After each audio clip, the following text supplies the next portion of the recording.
నమస్తే అండి. పోసాని కృష్ణమురళి అరెస్ట్ సక్రమమా అక్రమమా?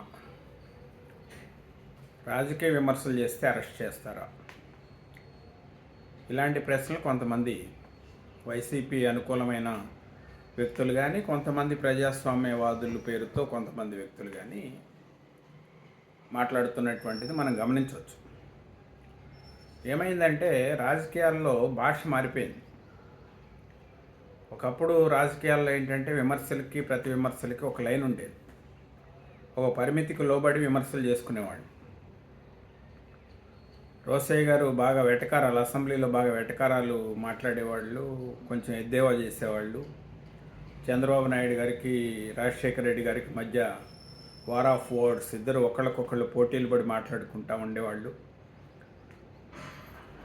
గతంలో సమయస్ఫూర్తిగా విమర్శనాత్మకమైన సునిశ్చితమైనటువంటి విమర్శనాత్మకమైన పదాలు వాడుతూ ఉండేవాళ్ళు. ఎవరైనా లైన్ దాటితే,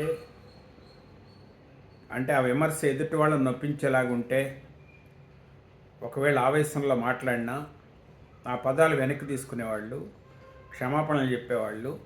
అది సహజంగా జరుగుతుండేటువంటి ప్రక్రియ. రాజకీయ నాయకులను చూసి మిగతా సమాజం నేర్చుకునేటువంటి పరిస్థితి ఉండేది. ఆ విలువలు, ఆ ఔన్నత్యం రాజకీయాల్లో గతంలో ఉండేది. రాను రాను ఏమైపోయిందంటే ప్రధానంగా వైసీపీకి సంబంధించినటువంటి నాయకులు వాడేటువంటి భాష, అలానే తెలుగుదేశం పార్టీలో ఆ భాష వాడేవాళ్ళు లేరా అంటే, ఆ తెలుగుదేశం పార్టీ కానీ మిగతా రాజకీయ పార్టీల్లో కానీ వాడేటువంటి భాష ఒకళ్ళని చూసి ఒకళ్ళు దిగజారిపోతున్నటువంటి భాషను మాట్లాడుతున్నారు. దాని యొక్క ఇంపాక్ట్ ఏమవుతుందంటే రాజకీయ నాయకులు అంటేనే ఒక జుగుప్సాకరంగా, ఒక వ్యతిరేకమైన భావన సమాజంలో కలిగేటువంటి పరిస్థితి ఉంది. దీన్ని ఎక్కడో చోట ఆపాలి. పోసాని కృష్ణమురళి మాట్లాడినటువంటి భాష లా భాష వాడటం, కుటుంబ సభ్యులను వదిలిపెట్టకుండా మాట్లాడటం, పవన్ కళ్యాణ్ గారి కూతురు కూడా ఉంది అనేటువంటి మాట మాట్లాడటం, పవన్ కళ్యాణ్ గారి ఫ్యామిలీలో ఎవరిని వదిలిపెట్టకుండా అత్యంత నీచంగా పరుషమైన పదజాలంతో, సభ్య సమాజం సిగ్గుతో తల ఉంచుకునేటువంటి భాషతో ఆయన మాట్లాడి నేనేమీ అనలేదు, నేనేమన్నానని చెప్పి మళ్ళీ పైగా నేను రాజకీయ సన్యాసం స్వీకరించాను, నేను ఎవరిని ఏమనలేదు, నేనేమన్నానో చూపించండి అని మాట్లాడటం. అతని యొక్క మానసిక స్థితిలో ఏమైనా వ్యత్యాసమా, లేకపోతే మాట్లాడింది ఆయన మర్చిపోయాడా, లేకపోతే అలా మాట్లాడటం అనేది సహజంగానే భావిస్తున్నాడా అనేది అర్థం కానిటువంటి విషయం. ఏదేమైనప్పటికీ ఒకటి ఏంటంటే, అది పవన్ కళ్యాణ్ గారు ప్రెస్టేజ్కి తీసుకున్నారా, లేకపోతే లోకేష్ గారు రెడ్ బుక్ ప్రకారం ఆయన అరెస్ట్ చేశారా, చంద్రబాబు నాయుడు గారు సీరియస్గా తీసుకున్నారా, ఏం జరిగిందో ఏంటో తెలియదు. కానీ ఈ భాష మాట్లాడే వాళ్ళకి ఒక గుణపాఠం జరగాలి, ఒక గుణపాఠం చెప్పాలి. ఇలాంటి భాష మాట్లాడకూడదు, మాట్లాడితే పోలీసులు కానీ, కోర్టు కానీ, చట్టం కానీ కఠినమైన చర్యలు తీసుకుంటుందనే సందేశాన్ని ఇవ్వాలి. వాక్ స్వాతంత్రం ఉంది, రాజ్యాంగం హక్కు కల్పించింది అంటే, రాజ్యాంగం ఎదుటి మనుషుల యొక్క కుటుంబ సభ్యులని నీచంగా వాడకూడని పదాలతో, పరుషమైన పదజాలంతో ఇష్టం వచ్చినట్లుగా తిట్టమని రాజ్యాంగం ఎక్కడ చెప్పలా. ఫ్రీడమ్ ఆఫ్ ఎక్స్ప్రెషన్ అని చెప్పింది. నీ అభిప్రాయాన్ని వ్యక్తం చేయి. నీ అభిప్రాయాన్ని ఎదుటివాడు అంగీకరించవచ్చు, అంగీకరించకపోవచ్చు. అభిప్రాయాలు చెప్పమన్నారు కానీ బూతులు తిట్టమని ఎక్కడ ఏ రాజ్యాంగం చెప్పలేదు. బూతులు తిట్టడం అనేది రాజ్యాంగబద్ధం అని ఎవరు కూడా, ఏ కోర్టు కూడా పేర్కొనలా.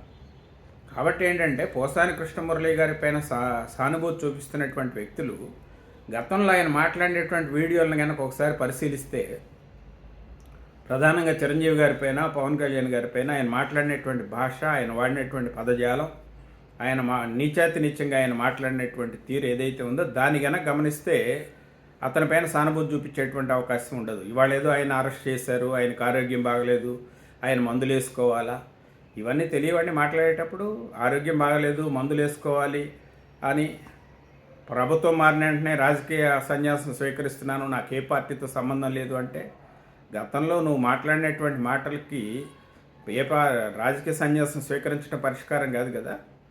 కనీసం ఆ భాష మాట్లాడిన దానికి ఆయన క్షమాపణ చెప్పటం కానీ, లేకపోతే ఇలాంటి ఏం లేకుండా క్షమాపణలు చెప్పినా కూడా క్షమించగలిగేటువంటి పదాలు కావు అవి. అంత దారుణమైనటువంటి పదాలు, అంత దారుణమైనటువంటి భాష, అంత దారుణమైనటువంటి మాటలు ఆయన మాట్లాడారు.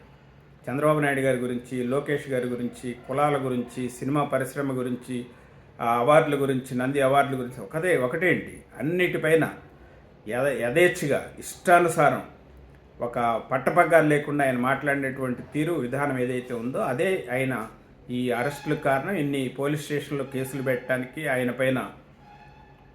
వరుసగా ఆయన్ని ఈ రకంగా ఇబ్బంది పెట్టడానికి కారణం కూడా ఈ పదాలు, ఈ మాటలే.